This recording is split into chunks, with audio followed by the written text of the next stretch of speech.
Hello বন্ধুরা, আবার আজকে চলে এসেছি চন্দননগরের জগদ্ধাত্রী পুজোর একটা প্যান্ডেল নিয়ে। এবং এখানে মূলত থিম বেসড প্যান্ডেল হয় এবং এই প্যান্ডেলটার থিম ছিল জাস্ট অসাধারণ।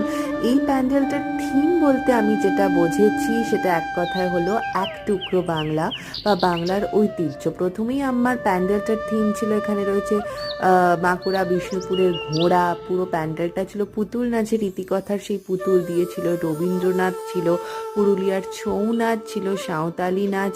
এখানে যে মূর্তিগুলো করা হয়েছে তারাও মূলত সাঁওতালি নাচের। তারপর পুরো প্যান্ডেলের ভেতরটায় ছিল বাংলার প্রসিদ্ধ পটচিত্র দিয়ে করা। আর এই ঝাড়টা তো জাস্ট অসাধারণ, দেখতেই পাচ্ছ। প্যান্ডেলটা এক কথায় বলতে গেলে অনবদ্য অসাধারণ কাজের। এবং বাইরেও ছিলেন আমাদের প্রসিদ্ধ উত্তম কুমার, সুভাষচন্দ্র বসু, বাংলার ডান্স, বাংলার সত্যজিৎ রায়।